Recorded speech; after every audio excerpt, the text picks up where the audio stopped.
아, 박사님 어디세요?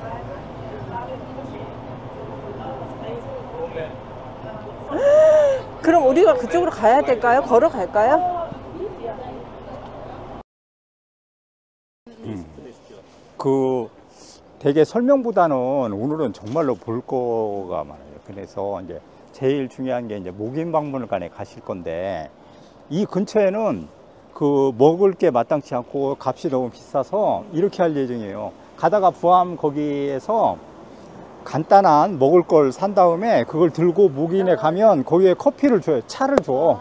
그러니까 차하고 먹을 때가 있어요. 그러니까 거기서 그걸로 점심을 이제 먹을 거고, 거기가 끝나고 나면 내려와 가지고 석화정을 보고, 거기 들어가는 건 너무 비싸고 그래서 그냥 밖에서 설명하고 내려간 다음에 이광수 거기 별장에까지 갔다가 세검정 갔다가 그 다음에 백사실 계곡 거기에 가서 별서에 대해서 설명하고 상무통일을 돌아서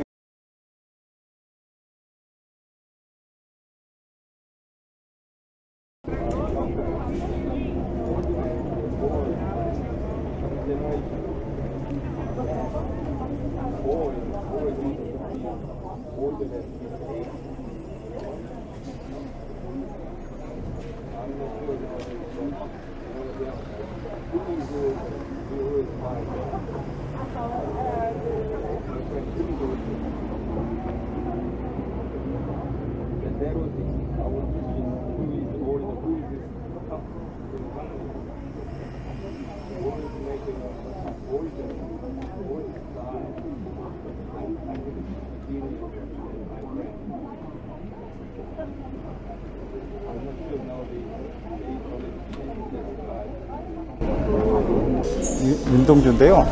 저기는 정병욱인가 그렇게 됐는데, 그 윤동주가 졸업하면서 세 편에 이렇게 자기의 그 글을 써가지고 세 부를 만들었는데, 그 한 부를 저기 정병욱한테 줬어요. 그래서 저 사람이 그걸 갖고 있다가 책으로 내 가지고 오늘날 이런 것들이 다 이렇게 보급될 수 있었던, 그러니까 이 왼쪽이 이제 윤동주고,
근데 일본에 유학 가가지고 1945년에 우리가 2월달에 후쿠오마 형무소에서 그래서 옥사했어요. 죽었어요. 그래서 8월달이 해방인데 해방되는 걸 못 보고 죽었는데, 굉장히 젊은 나이에 우리가 죽어서 천재적인 그런 걸 갖고 있다고 이렇게 얘기하는데, 이게 우리가 왜 윤동주가 훌륭한 거 하니, 우리의 그 정서와 어를 시적으로 표현해 가지고 조선말도 없어지고 한국말 다 못하게 하니까 근데 그걸 굽히지 않고 끝까지 지속시켜서 한국 사람들이 그걸 입고 감명을 받게 만들었던 대표적인 그런 사람이에요.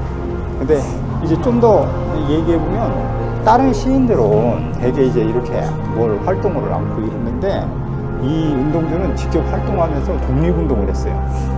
그래서 체포돼 가지고 감옥에 이제 가고 그런 경험을 겪어냈기 때문에 우리가 이제 자기 지성을 실천에 옮겨서 독립에 대한 한국의 민족에 대한 그런 어를 깊게 했는데 우리가 세상에서 제일 조심해야 될 사람은 부끄러움을 모르는 사람이에요.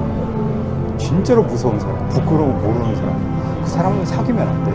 정말로. 그러니까 부끄러움 모르는 사람은 행동에서 무모할 뿐만 아니라 반성과 성찰이 없는 사람. 그 대표적인 게 이제 윤석열로 진짜로 부끄러움을 모르는 후진. 소시오패스가 그래서 그 사람이 그러니까 부끄러움을 모르는 사람은 세상에서 제일 무서운 그러니까 부끄러움이 없으니까 항상 마감하고 모든 행동을 자기 마음대로 할 수 있는 놀라운 사람이죠. 근데 그 부분은 우리가 거꾸로 얘기해 보면 이게 기독교 사상이 좀 그런 것 같아요. 그러니까 여지껏 나쁜 것 했다가 기도하고 반성하면 다시 새로운 사람으로 태어나기 때문에 기독교 정신이 코스모폴리탄으로 해서 동포에 뭐 이런 거 여러 가지 그런 것들을 가질 수 있는데 실제로 제일 위험한 건 자기에 대한 그런 반성과 그런 게 없다는 거예요. 근데 제가 이제 학생들한테 질문하는데 그러면 이제 우리가 기독교에서 요구하는 그런 거는 끊임없이 착한 것을 행하다가 그렇게 하면 그 사람은 분명히 천당에 가잖아요. 그래서 내가 목사님한테 질문을 했어. 그러면 지금까지 악한 일을 하다가 나쁜 짓을 많이 하다가 반성했어. 그래가지고 정말로 진심으로 기독교에 귀의했어. 그럼 그 사람 어디로 가냐? 그 사람도 천당으로 간대. 그래서 나는 후자를 택했어. 아, 그러면 악한 일을 하다가 하루 반성하고 천당에 가야겠다. 이런 생각을 하게 된다는 거예요. 그러니까 그게 이제 종교의 모습이죠. 거꾸로 얘기해보면. 그러니까 그건 이제 가서 풀어봐야 될 것 같아요. 근데 이제 이 윤동주는 우리가 지난번에 우리 수성계곡에 갔을 때 하숙집, 윤동주 하숙집이 있는데 별 해는 밤, 그 다음에 부끄러움, 그러니까 서시에서 나오는 그 부끄러움을 가장 한국적으로 표현해낸 그 대표적인 그런 그러니까 지성인인데 그럼에도 불구하고 그 부끄러움을 정말로 바람이 일어서 가랑잎에 그렇게 흔들릴 때도 부끄러움을 느끼는 그런 대표적인 그래서 이 민족의 그런 어를 지켜냈던 대표적인 사람이다 이렇게 얘기할 수 있어요. 여기는 이제 여기 오서 보시면 이게 이제 독립운동 하다가 후쿠오마 감옥에서 1945년 2월 달에 옥사였어요. 그러니까 8월에 해방되는데 거기를 한 2월이니까 한 6개월 앞두고서 거기에서 옥사해가지고 젊은 나이에 죽을 수밖에 없었던 그런 대표적인. 근데 이 윤동주는 명동 출신이에요. 지금의 명동이 아니고 간도 길림성에 있는 명동현 그 명동촌 네. 거기에서 그래서 거기서 태어났어요. 그러니까 한국에서 태어난 게 아니고 명동에 그러니까 길림에 중국의 만주에서 태어나가지고 그 다음에 한국에 와서 이제 학교를 다니다가 일본으로 건너가서 거기에서 이제 독립활동을 했는데 그 독립활동이 총을 들고 싸우거나 이런 방식이 아니고 우리의 어를 지켜내기 위한 그런 독립운동을 채택해 갖고 했기 때문에 요즘에 독립운동에서 이와 같이 했던 방식은 윤동주가 제일 정말로 앞서갔던 독립운동가라고 얘기할 수 있어요.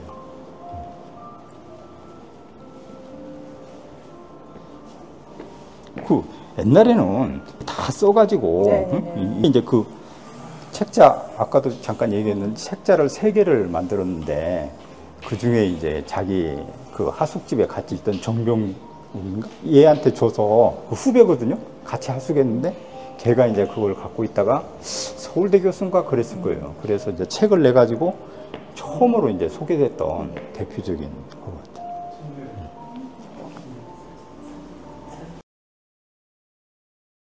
서시, 윤동주, 죽는 날까지 하늘을 우러러 한 점 부끄럼이 없기를 잎새에 이는 바람에도 나는 괴로워했다.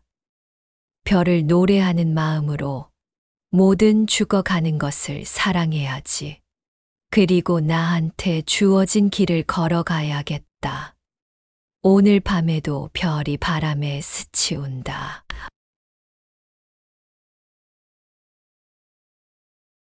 근데 이 하늘을 보고 이 서시할 때 별을 봤다고 이제 그렇게 별을 봤다고 그러잖아요. 이거에 대해서 여러 가지 이제 추정과 추측이 있는데 실제로는 저기 수성계곡 앞에 그 윤동주 하숙집이 있거든요. 그 하숙할 때 그때 아마 올라가 가지고 수성계곡에서 그 하늘을 보고 그러니까 너무 그 물소리와 하늘이 인왕산의 하늘을 보고 아마 그렇게 하지 않았을까 이렇게 이제 뒤에 추정하는 사람들이 많이 있어요. 그러니까 그럴 가능성이 높아요. 예. 1941년 11월 20일이니까 거기에 하숙했던 건 짧았지만 거기에서 많이 그쪽에 갔었다고 그래요. 예. 걸어서 산책하며 그리고 밤하늘을 그렇게 보고 그런데 우리는 이제 별만 보는데 별 보고서 이제 그런 여러 가지 생각과 근데 다른 이육사나 이런 상징적으로 시를 쓰거나 이랬는데 윤동주는 의외로 시를 쉽게 써요. 그러니까 그래서 우리가 읽어보면 별거 아닌 것 같은데도 오랫동안 기억에 남게 만드는 그런 시법을 구사한 대표적인 감성을 이렇게. 날씨도 좋고 너무 좋아. 이제 오늘 집에 있으면 누워 있긴 하지. 여기 너무 좋다. 여기가 서울에서 야경이 제일 아름다운 곳. 밤에 저쪽에 북한산 네, 저기 삼각산이라고. 이쪽은 북악산, 북한산, 북한산, 저기 목멱산, 남산, 여기 목멱산. 인왕산. 이렇게 산으로, 여기 다 다 세상에. 산으로 둘리고 여기서 보면 서울의 불빛이 그렇게 아름답게 야경에 네. 그래서 최고의 야경 너무 경망지라고. 남산. 예. 정말 아름다운 곳이에요.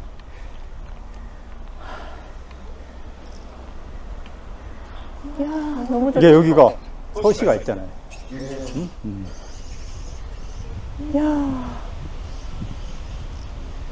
이거를 쓴 거는 그럼 여기가 아니라 딴 데에서 그렇죠. 이제 써서 이제 했는데 11월 20일에 이제 썼다고 그러니까 이거를 쓴 거는 한국에서 쓴 거고요.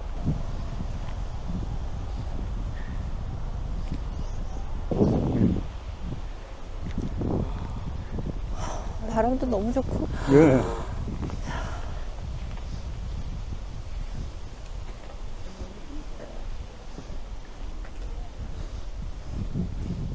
이제 우리는 이쪽으로 해서